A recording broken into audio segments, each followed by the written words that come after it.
اعوذ باللہ من الشیطان الرجیم بسم اللہ الرحمن الرحیم وَلِكُلٍّ جَعَلْنَا مَوَالِيَ مِمَّا تَرَكَ الْوَالِدَانِ وَالْأَقْرَبُونَ۔ اب آخر میں پھر ایک مرتبہ جو ہے قانون وراثت کی اہمیت کو دیکھیے، اور ہر ایک کے لیے ہم نے مقرر کر دیے ہیں حصے وراثت میں جو بھی چھوڑتے ہیں والدین یا رشتہ دار۔ وَالَّذِينَ عَقَدَتْ أَيْمَانُكُمْ، ایک نیا مسئلہ یہ پیدا ہو گیا تھا کہ ایک دوستی ہوتی ہے، بھائی چارہ ہوتا ہے، یا مدینے میں حضور نے مسلمانوں کو بھائی بھائی بنا دیا تھا، ایک انصاری ایک مہاجر بھائی، تو کیا ان کا وراثت میں حصہ ہے؟ نہیں، یہ وراثت میں حصہ منہ بولے بھائیوں کا نہیں ہے۔ منہ بولے بیٹے کی کوئی حیثیت نہیں شریعت میں، منہ بولے بھائی کا کوئی حصہ نہیں ہے۔ ہاں، اپنی زندگی میں تم نے والذین عقدت ایمانکم، جن کے ساتھ تمہارا کوئی معاہدہ ہوا ہے، کوئی دوستی ہوئی ہے، فآتوہم نصیبہم، انہیں ان کا حصہ دے دیا کرو، یعنی اپنی زندگی میں ان کے ساتھ جو بھلائی کرنا چاہو، کوئی ہبہ کرنا چاہو اپنی وراثت میں سے بھی، اپنی وراثت میں سے وصیت کرنا چاہو، یہ کر سکتے ہو۔ لیکن جو کہ قانون وراثت میں طے ہو گیا ہے، لا وصیت لوارث، پھر وارث کے لیے کوئی وصیت بھی نہیں، اور وہ یہ کہ بہرحال وراثت میں حقدار کوئی اور نہیں ہوگا سوائے اس کے کہ جس کو اللہ نے مقرر کر دیا ہے۔ ان اللہ کان علی کل شیء شہیدا، یقیناً اللہ تعالی ہر چیز پر گواہ ہے۔ اب آئی ہے وہ آیت، اصل میں کانٹے دار آیت جو ہے، جو عورتوں کے حلق سے بہت مشکل سے اترتی ہے، کانٹا بن کر اٹک جاتی ہے۔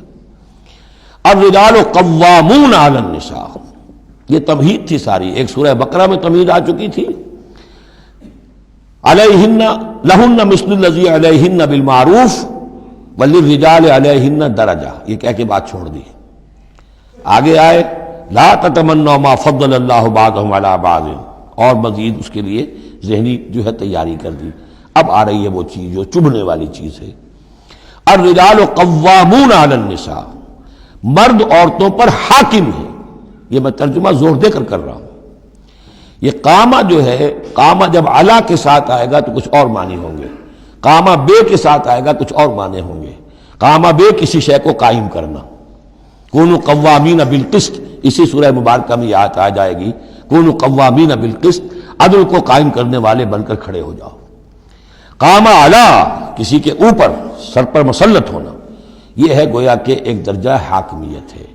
گھر کے ادارے میں حاکم ہونے کی حیثیت مرد کو حاصل ہے۔ سربراہ خاندان جو ہے وہ مرد ہے، عورت نہیں ہے۔ عورت کو بہرحال اس کے ساتھ ایک وزیر کی حیثیت سے کام کرنا ہے، یہ ہے اس کا اصل رول۔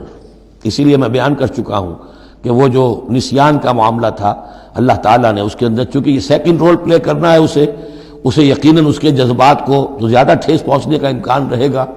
آدمی کو، ہر انسان، مرد بھی چاہتا ہے میری بات چلے، عورت چاہتی ہے میری بات چلے۔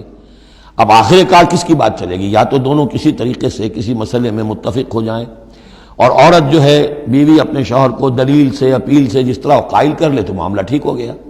اب اگر نہیں ہو رہا معاملہ تو اب کس کی رائے چلے گی؟ مرد کی رائے چلے گی۔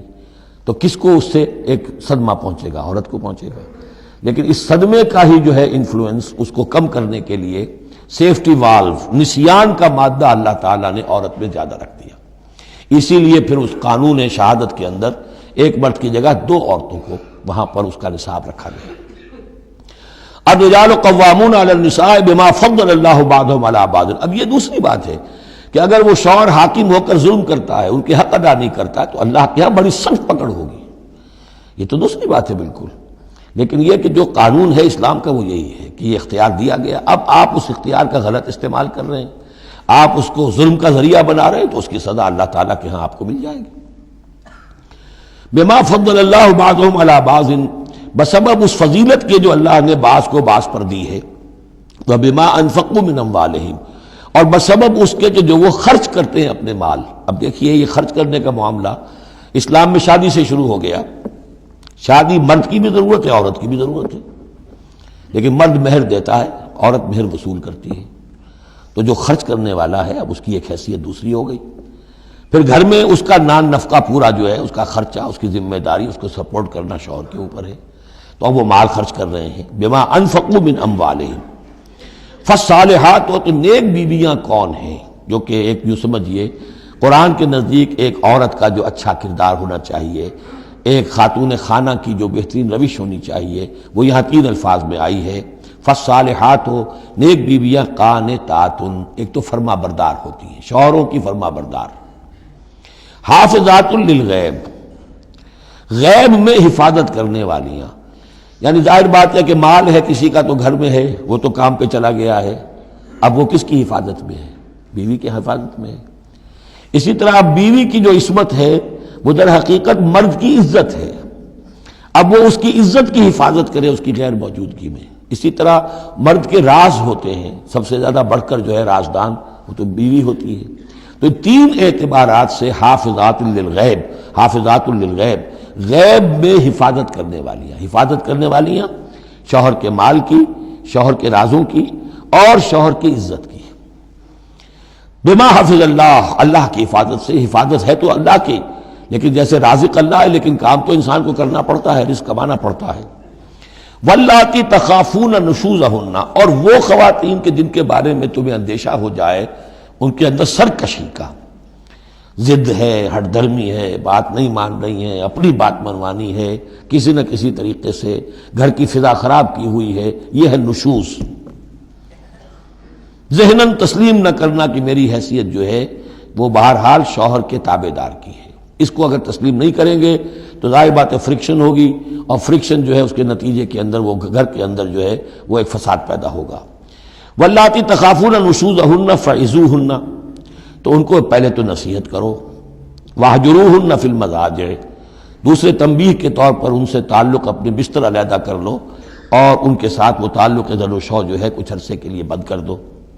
وَاضْرِبُوهُنَّ، اس پر بھی ٹھیک نہ ہو تو انہیں مارنے کی بھی اجازت ہے۔ اس میں حضور نے جو روکا ہے وہ یہ ہے کہ چہرے پر نہ مارا جائے، اور کوئی ایسی مار نہ ہو جس کا مستقل نشان جسم پر پڑے۔ اب یہ چیزیں اللہ کا کلام ہے، اس کے اندر جو ہے کوئی ہمارے لیے کوئی جھجک نہیں ہے، معاشرتی زندگی کو ٹھیک رکھنے کے لیے اس کی ضرورت پیش آئے تو وہ بھی کرنی ہوتی ہے۔ فَإِنْ أَطَعْنَكُمْ، پھر اگر وہ تمہاری اطاعت کریں، فَلَا تَبْغُوا عَلَيْهِنَّ سَبِيلًا، تو اب ان پر خام خواہ کی زیادتی کرنا، پچھلے غصے نکالنا، بار بار جو ہے وہ اپنے غصے کا اظہار کرنا، یہ بھی ٹھیک نہیں ہے۔ ان اللہ کان علیٰ کبیرا، یقیناً اللہ تعالیٰ بہت بلند ہے، بہت بڑا ہے۔ وَإِنْ خِفْتُمْ شِقَاقَ بَيْنِهِمَا، اور اگر تمہیں یہ اندیشہ ہو گیا ہو کہ ان میں تو اب زدم زدہ ہو گئی ہے اور یہ اب ساتھ اب چلنا ان کا مشکل ہے، شوہر میں بیوی میں مزاجوں کا اختلاف ہے اور اس کی وجہ سے کوئی زدم زدہ، عورت بھی اکڑ گئی ہے، مرد بھی اکڑا ہوا ہے، تو اب ٹھیک ہے کیا کریں ہم؟ تو اس میں ایک کوشش کرنے کا حکم دیا پہلے، فَبَعْثُوا حَكَمًا مِّنْ أَهْلِهِ وَحَكَمًا مِّنْ أَهْلِهَا، تو ایک حکم مقرر کرو ثالث، لڑکے والوں میں سے، شوہر والوں میں سے، شوہر کے خاندان میں سے، اور ایک حکم جو ہے اس عورت یا لڑکی کے خاندان والوں میں سے۔ ان یریدا اصلاحا، اگر وہ دونوں چاہیں گے اصلاح، یوفق اللہ بینہما، اللہ تعالیٰ ان کے مابین موافقت پیدا کر دے گا۔ لیکن ان یریدا میں مراد دونوں ہو سکتے ہیں، یعنی ایک تو یہ کہ اگر واقعتاً شوہر اور بیوی جو ہے چاہتے ہیں کہ موافقت ہو جائے، ہوتا ایسا ہے کسی وقت جو ہے وہ نفسیاتی گرہ ایسی بن جاتی ہے کہ وہ بھی چاہتا ہے کہ معاملہ درست ہو جائے اور وہ بھی چاہتی ہے کہ درست ہو جائے، لیکن اب یہ کہ اب اس میں گرہ ایسی پڑ گئی ہے، مقطع میں آ پڑی ہے سکون دسترانہ بات کہ اب اس میں کسی طریقے سے مسئلہ حل نہیں ہو رہا، تو حکمین آ جائیں گے تو وہ بات کو گرہ کھولیں گے، ادھر سے کچھ سنیں گے، ادھر سے سنیں گے، کچھ اس کی وضاحت ہوگی، ادھر کی وضاحت ہوگی، تو ہو جائے گا۔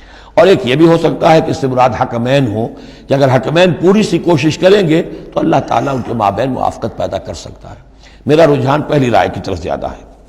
ان اللہ کان علیما خبیرا، یقیناً اللہ تعالیٰ بہت علیم اور خبیر ہے۔